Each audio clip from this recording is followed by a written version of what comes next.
tak buat. Sekian, terima kasih. Yang Berhormat Tumpat.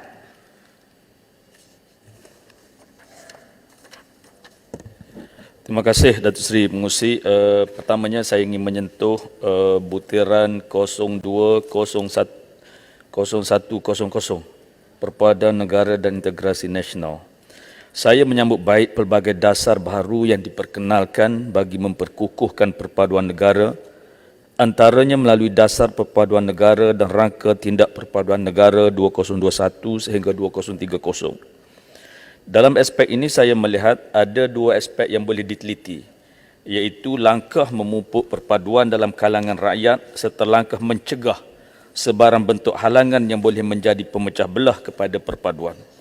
Maka kedua-dua perkara ini perlu dilihat secara seiring dalam konteks pengukuhan perpaduan dalam negara, dan perkara yang perlu menjadi teras dalam aspek perpaduan ini adalah kefahaman terhadap isi perlembagaan persekutuan serta rukun negara yang perlu dipasakkan dalam diri setiap rakyat dalam negara di samping program-program lain seperti mana yang dicadangkan oleh SPANG tadi. Tapi cuma kefahaman terhadap isi perlembagaan persekutuan serta rukun negara itu adalah perkara yang sangat kritikal dalam menyatu padukan rakyat dalam negara ini.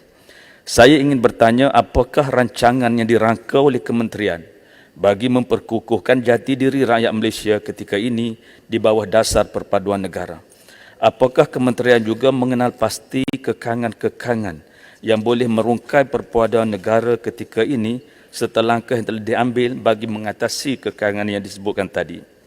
Keduanya mengenai langkah memupuk perpaduan dalam institusi pendidikan negara seiring dengan penubuhan kelab rukun negara di peringkat sekolah serta sekretariat rukun negara di peringkat universiti.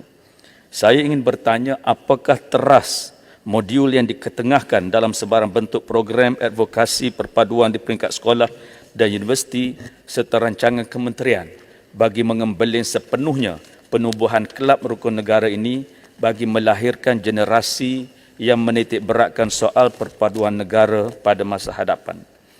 Ketiga, di bawah butiran yang sama, saya juga ingin bertanya mengenai keanggotaan Majlis Penasihat Perpaduan Negara serta apakah telah ada saranan dan pengesyoran daripada Majlis Penasihat ini dalam memacu perpaduan negara. Seterusnya saya ingin menyentuh butiran 020200 Perhubungan Masyarakat dan juga 020300 Pembangunan Masyarakat. Saya mohon perincian daripada kementerian bagi kedua-dua butiran ini yang menyentuh mengenai dasar khusus pembangunan masyarakat dalam negara. Di sini terdapat dua butiran ini tidak jauh bezanya, iaitu berkaitan perhubungan masyarakat dan pembangunan masyarakat.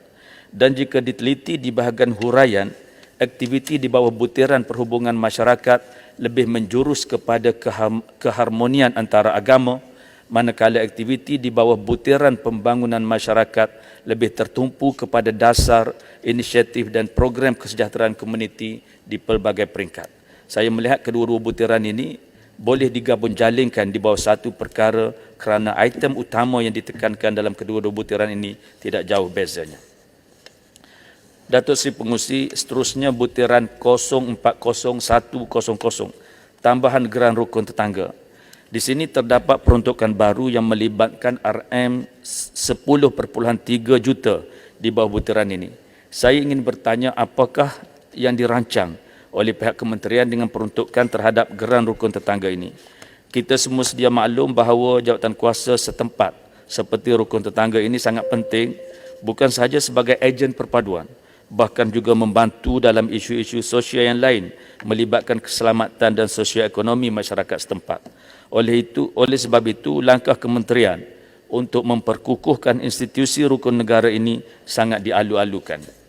Sebelum ini, kementerian pernah memaklumkan untuk mengurangkan had jumlah unit rumah di satu-satu kawasan perumahan kepada 1,000 buah daripada 1,500 buah bagi membentuk jawatan kuasa rukun tetangga, dan perkara ini memerlukan pindaan terhadap syarat di bawah Akta Rukun Tetangga 2012.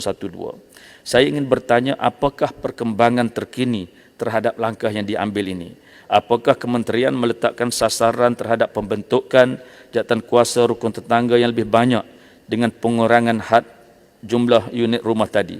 Sejauh manakah penglibatan rukun tetangga sedia ada terhadap plan pemerkasaan komuniti rukun tetangga 2021-2030 yang memfokuskan kepada pembangunan serta pemerkasaan peranan rukun tetangga di seluruh negara? Serta apakah inisiatif yang dirangka bagi memenuhi plan pemerkasaan komuniti tersebut? Seterusnya 17200 Pusat Aktiviti Perpaduan, 17300 Pusat Rukun Tetangga. Di bawah Kepala Pembangunan 14 ini terdapat butiran melibatkan pusat aktiviti perpaduan berjumlah RM3.7 juta dan pusat rukun tetangga berjumlah RM1.7 juta. Saya ingin bertanya apakah fokus dan beza di antara kedua-dua butiran yang dikemukakan, mengapa pembangunan di bawah butiran pusat aktiviti perpaduan ini tidak diselaraskan di bawah pembangunan pusat rukun tetangga tersebut? Mohon jawapan daripada kementerian. Akhirnya butiran 00201, saya mengucapkan terima kasih kepada Yang Berhormat Menteri. Saya telah menyampaikan sumbangan bakul ataupun kotak makanan dalam program mitra ini kepada masyarakat India di Tumpat, dan alhamdulillah mereka sangat gembira dengan bantuan yang diberikan. Terima kasih.